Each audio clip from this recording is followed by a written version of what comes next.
आम आदमी पार्टी की तरफ से लगातार प्रदर्शन देखने को मिल रहा और इस पर दिल्ली के मुख्यमंत्री अरविंद केजरीवाल क्या कुछ कह रहे हैं, सुनाते हैं आपको।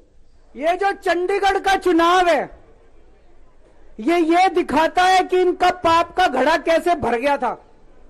जब पाप का घड़ा भर जाता है बहुत ज्यादा तो फिर प्रकृति अपनी झाड़ू चलाती है, भगवान अपनी झाड़ू चलाता है, चीजों को ठीक करता है। चंडीगढ़ का चुनाव कहने को तो छोटा सा चुनाव था, 10 बाई 10 किलोमीटर का एक छोटा सा शहर है, मेयर का चुनाव था, लेकिन दुनिया की सबसे बड़ी पार्टी चंडीगढ़ के चुनाव में वोटों की चोरी करते हुए पकड़ी गई, रंगे हाथों पकड़ी गई। दोस्तों,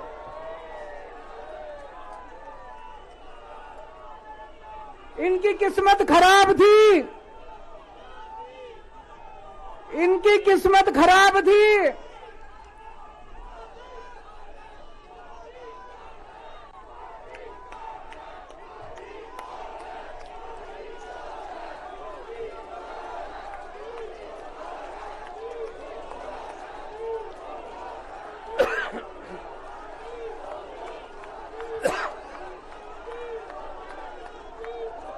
एक नारा लगाएंगे, गली गली में शोर है, भाजपा वोट चोर है। गली गली में शोर है, गली गली में शोर है, पूरे देश में शोर है। तो दोस्तों, चंडीगढ़ में ये पकड़े गए, रंगे हाथों वीडियो के ऊपर पकड़े गए, वीडियो के ऊपर। अभी रुक जाओ, अभी रुक जाओ, अभी रुक जाओ, अभी रुक जाओ, अभी रुक जाओ। एक बारी मेरे को बोल लेने दो, अभी रुक जाओ।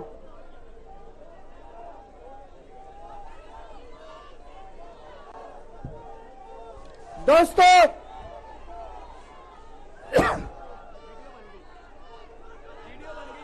मैं थोड़ा सा जिन जिन लोगों को चंडीगढ़ वाला किस्सा नहीं पता, मैं पूरा किस्सा सुना देता हूं। चंडीगढ़ में मेयर का चुनाव होना था, जैसे दिल्ली में मेयर का चुनाव होता है। चंडीगढ़ में जो चुने हुए काउंसलर हैं वो काउंसलर वोट डालते हैं और अपने मेयर को चुनते हैं।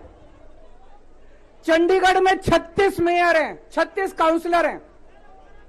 36 में से 16 काउंसलर बीजेपी के, 20 काउंसलर इंडिया गठबंधन के। तो जाहिर तौर पे इंडिया गठबंधन का मेयर डिप्टी मेयर बनना था, इसमें कोई बहुत बड़ी बात थोड़ी थी। लेकिन इन्होंने बदमाशी क्या करी, जो चुनाव अधिकारी है, चुनाव करने वाला प्रिसाइडिंग ऑफिसर है, वो इन्होंने बीजेपी के एक कार्यकर्ता को बना दिया। अब बीजेपी का कार्यकर्ता वहां बदमाशी नहीं करेगा तो और क्या करेगा। उस बीजेपी के कार्यकर्ता ने वोट तो डलवाई, लेकिन जब काउंटिंग करने बैठा तो ये प्रैक्टिस है कि भाई सारी पार्टियों के जो एजेंट है वो सामने आके बैठते हैं और हर वोट देखा जाता है। उसने एक भी काउंटिंग एजेंट को अपने सामने नहीं बैठने दिया, सबको भगा दिया। सबको भगा दिया उसने, और उसने खुद ही काउंटिंग करी। और काउंटिंग करते टाइम उसने इंडिया गठबंधन के 8 वोट उसमें गलत सलत निशान लगा के उनको इनवैलिड कर दिया। तो हमारे 20 वोट थे, 20 में से 8 इनवैलिड कर दिए, 12 वोट पड़े हमारे, और उनके कहता है 16 वोट पड़े। सारे हमारे इनवैलिड हो गए, जैसे केवल हमारे वालों को ही वोट पे निशान लगाने नहीं आते, उनके वालों को आता है।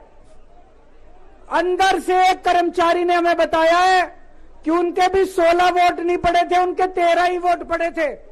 अब किसी को नहीं पता कितने वोट पड़े, किसी को नहीं पता किसके कितने वोट पड़े, काउंटिंग एजेंट तो था ही नहीं।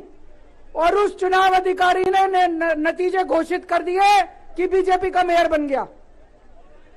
उनकी किस्मत खराब थी, वहां चारों तरफ कैमरे लगे पड़े थे। उस कैमरे में वो चुनाव अधिकारी इंडिया गठबंधन के वोटों के ऊपर कांटे मारता हुआ, निशान लगाता हुआ उसके अंदर कैप्चर हो गया, उसके अंदर दिखाई दे रहा है। और ये वीडियो पूरे देश के अंदर फैल गया। अब दोस्तों, चंडीगढ़ का मेयर हमारा बनता है कि उनका बनता है, ये जरूरी नहीं है, कोई जरूरी नहीं है। हम यहां पे कोई सत्ता के लिए नहीं आए। हमारा बने चुनाव आते जाते रहते हैं, चुनाव होते रहते हैं, पार्टियां आती जाती रहती हैं, नेता आते जाते रहते हैं। नेता आज ये कल ये, आज ये पार्टी कल ये पार्टी, आज इसका मेयर कल इसका मेयर। देश के साथ खिलवाड़ नहीं होना चाहिए, हमारे जनतंत्र के साथ खिलवाड़ नहीं होना चाहिए।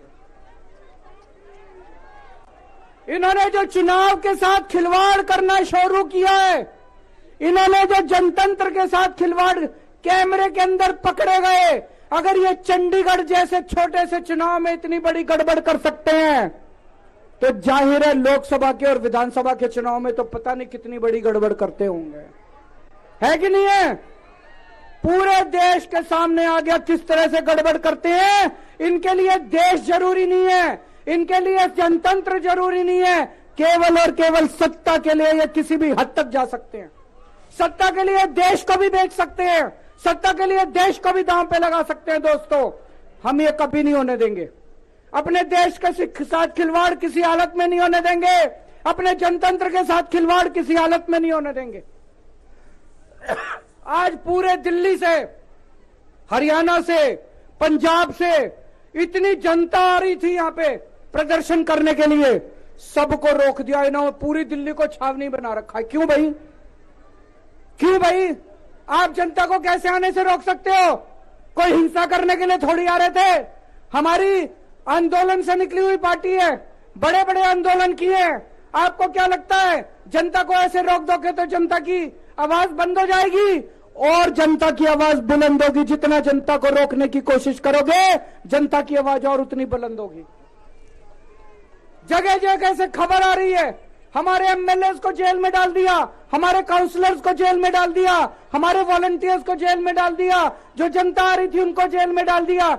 ये तो कोई ठीक बात नहीं है, ये तो गलत बात है। तो दोस्तों, हम इसकी कड़ी निंदा करते हैं। और आज इस मंच से मैं देश के लोगों को आगाह करना चाहता हूं कि जो आप वोट डाल के आते हो, आप तो सोचते हो मैंने इसको वोट डाला, लेकिन उसके बाद आपके वोट का क्या होता है कुछ नहीं पता। मशीन के अंदर आप बटन किसी का दबाते हो, वोट किसी के खाते में जाता है, किसी का भी नाम वोटर लिस्ट से काट दिया जाता है। वो दोस्तों, अगर जनतंत्र खतरे में पड़ जाएगा तो फिर ये वोट का, इलेक्शन का कोई मतलब नहीं रह जाएगा। इसलिए हम सबको मिलकर इसके खिलाफ आवाज उठानी है। किसी भी हालत में हमें जनतंत्र को मरने नहीं देना, देश के साथ खिलवाड़ नहीं होने देना। अब हम शांतिपूर्वक तरीके से, कोई गड़बड़ नहीं करनी, शांतिपूर्वक तरीके से बीजेपी के हेडक्वार्टर की तरफ चलेंगे। जहां पुलिस रोकेगी वहीं रुक जाएंगे। हमें पुलिस के साथ झगड़ा नहीं करना है, किसी के साथ कोई झगड़ा नहीं करना है। भारत माता की